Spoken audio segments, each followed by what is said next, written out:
I awoke from my sleep abruptly the next morning, still envisioning the bloodsuckers from my dreams. The thought of them having their way with me didn't settle well. A bullet to the brain is a better way to go, that I am sure of.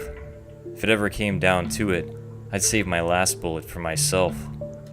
The night before, Owl had told me about the destroyed military motor column to the southeast of Skadovsk, where I should find at least one poison gas tank still intact.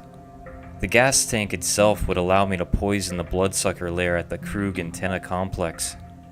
I left most of my supplies behind and began heading towards the motor column.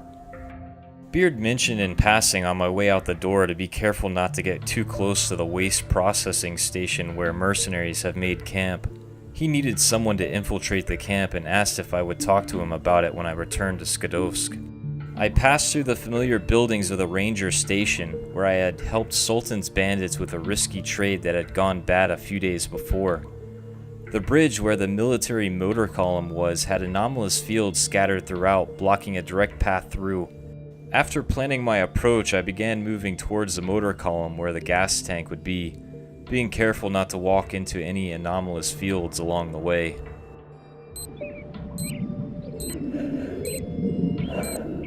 I'm gonna have to be careful. It's a long way down.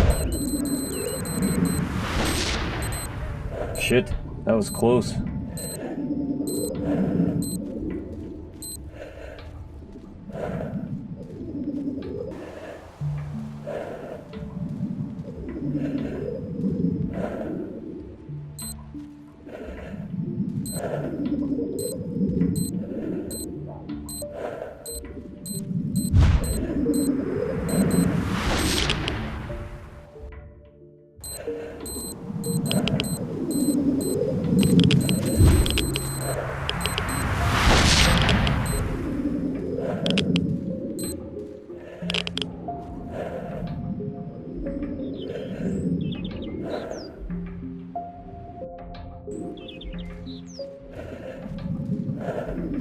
There's the convoy. Now to find this nerve agent.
I hope those mercs don't see me. Ah, shit. Now starting to enjoy the silence.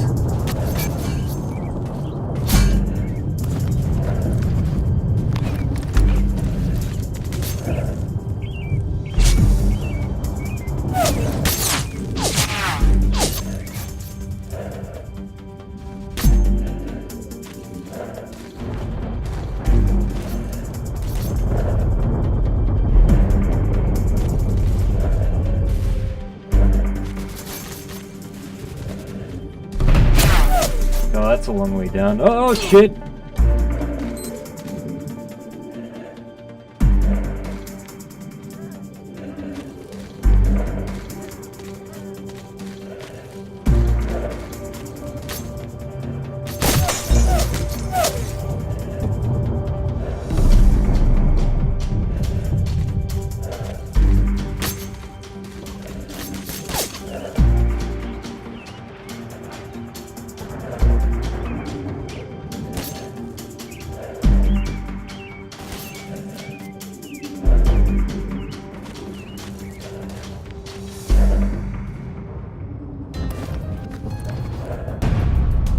Looks like this key will unlock the chest with the nerve agent.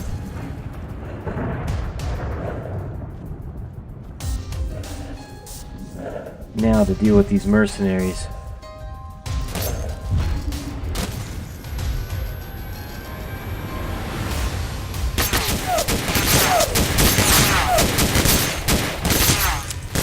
Fucking weapon jam, Jesus!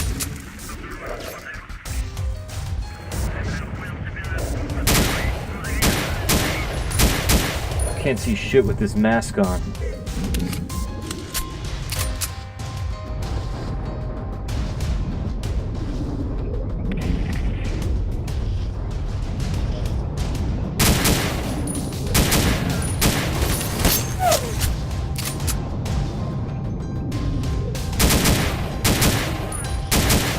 Haha, gotcha! Ah, fuck, I'm hit!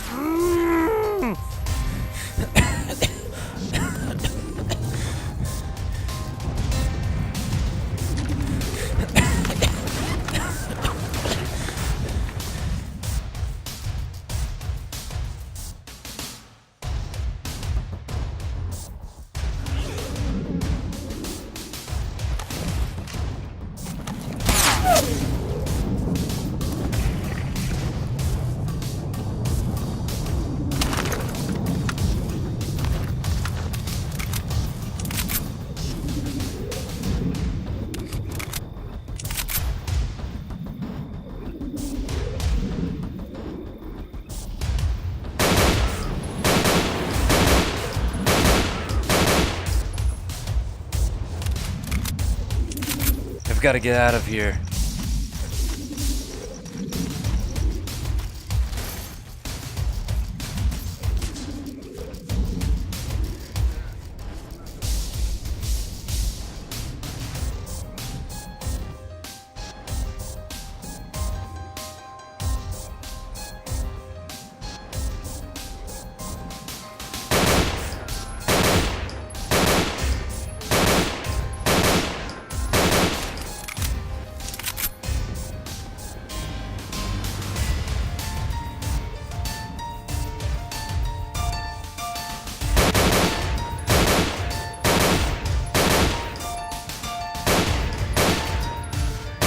Why won't you die?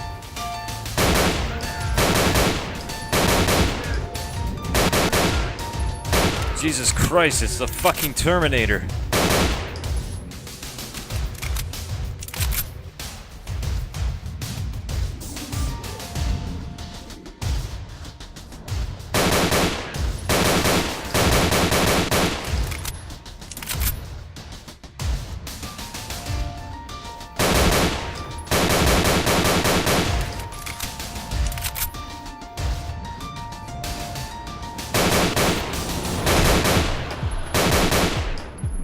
I don't think he's getting up after that.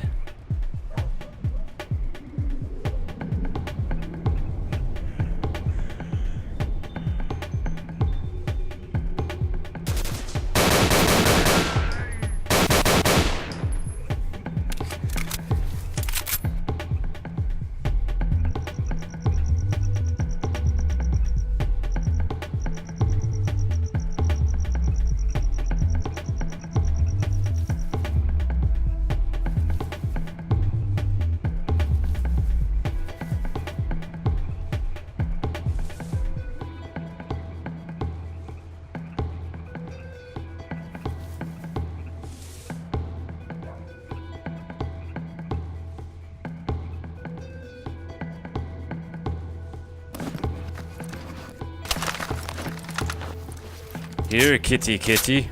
Daddy just wants to play.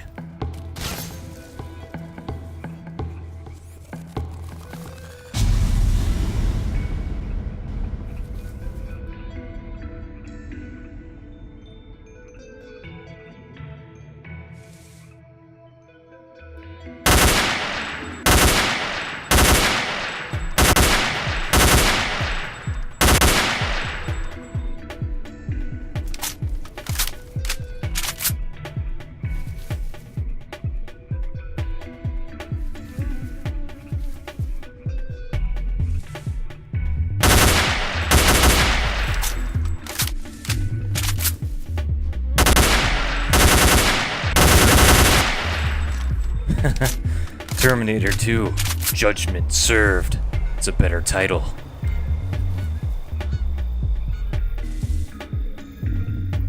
That's it for the mercenaries. 1-0, me.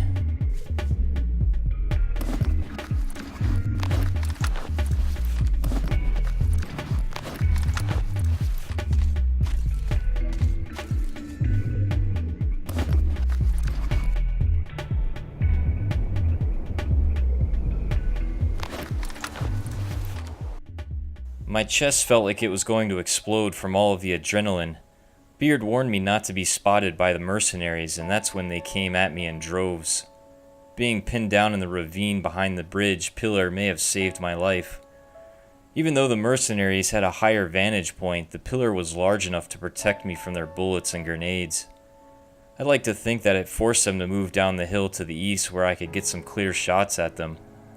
The mercenaries had some great gear that would help me survive in the zone. Silenced pistols, medkits, and various items to repair my weapons. The leaders of the mercenaries, Hook and Ridge, had PDAs that might be worth some rubles to someone back at Skadovsk. I found one of the 2 keys that would unlock the chest in the back of the Ural from the crashed jeep at the bottom of the ravine. Now I just need to find the other key. After searching all of the vehicles with no luck of finding the second key, I backtracked the way I came across the bridge and found another jeep which was surrounded by anomalies. It's no wonder I avoided it when I initially approached the convoy.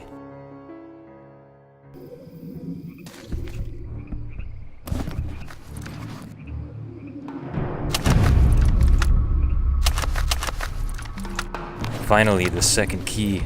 Now to get to the nerve agent and get the hell out of here.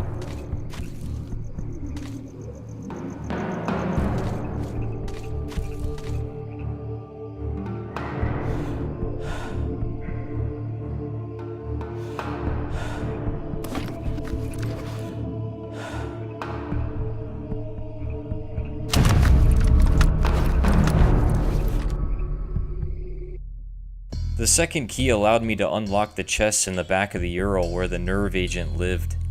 Surprisingly, the tank didn't weigh as much as I thought it would. I carefully made my way north towards the ranger station, avoiding all of the anomalous fields on the bridge for hopefully the last time. The ammo I had for the FN-FS 2000 was low, so I thought it was best to head back to Skadovsk and drop off my newly acquired equipment and resupply. Owl was in his usual spot when I arrived back at Skadovsk. I offered to sell him some documents I had acquired from the motor column, as well as the PDAs found on the corpses of Hook and Ridge. Owl pondered the items up for sale and then offered me 6,140 rubles for them. Owl was usually happy to purchase off-the-wall items no one else saw any interest in. Going up against the bloodsuckers without an automatic weapon was suicide. A shotgun was also preferable, but I didn't have any in a condition that wouldn't jam after a few shots. In the zone, that could be the deciding factor of your survival. Weapons were costly to repair and maintain, so it was important that I save my repairing supplies for a weapon I'm accustomed to. I decided on taking the AK-105 I had acquired from the mercenaries. It was in decent shape and I had enough ammo for a clip and a half. I'm more proficient in close-range weapons than I am with assault or sniper rifles, but you quickly forget about that fact when the only ammo you have is for the weapon you're least proficient in. The AK-105 is a close-quarters weapon, and luckily one I have plenty of experience with. I left Skadovsk and headed through the swamp towards the Krug antenna complex. I was careful to avoid any fleshes or boars I could see in the distance. Fleshes were mutated pigs and boars were pretty much their roided out cousin. They seldom were alone and traveled mostly in packs, which made them difficult to avoid entirely, without having to kill them all. The Krug antenna complex was in sight, and all I had to do was hook up the nerve agent to the ventilation system, and hope nothing bad happens. Something bad always happens.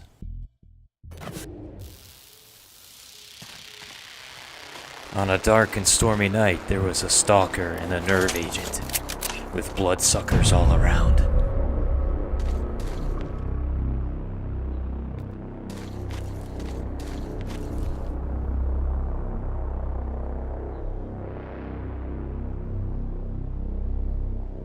I guess the nerve agent goes here and I just turn this wheel.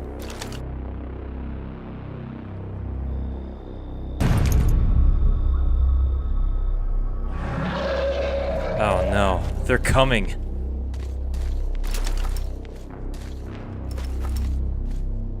Oh, fuck, where were they? I don't see them.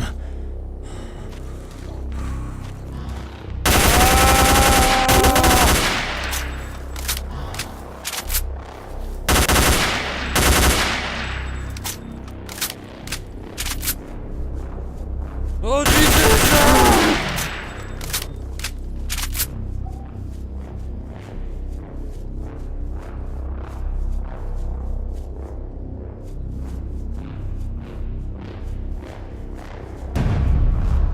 I think they're all dead.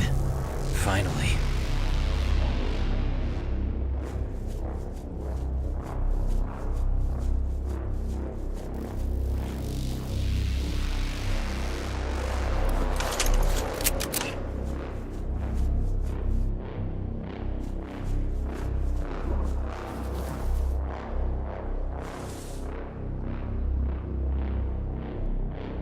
After I killed the last 2 bloodsuckers, I skinned their corpses for meat, which surprisingly didn't taste all that bad when cooked.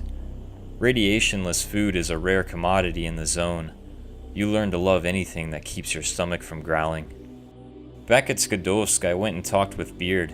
I could tell I earned a little more respect in his eyes when I told him how I destroyed the bloodsucker lair at the Krug antenna complex. Respect goes a long way in the zone.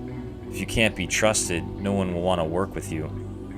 Beard awarded me with a Velis detector which would come in handy to scout out artifacts, and 7,950 rubles for the destruction of the lair. It wasn't a bad day's work, but it was time for a pack of smokes and some R&R. I went back to my room and began cleaning and repairing a few choice weapons I picked up from the mercenaries that I was proficient in. The LR300ML was a thing of beauty.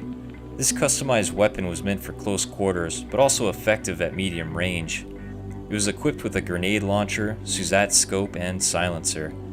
The modifications allowed a larger clip, 15% less recoil, and its weight almost a pound lighter. The zone just became a little less dark and a little more bright. In the morning, I'll see what Beard wants regarding the waste processing station. Having already taken out the mercenary leaders Hook and Ridge, the mission he has for me should be quite easy. If any mercenaries are still camped out in the station, they better not be there when I arrive. I've got some upgraded firepower I've been dying to use.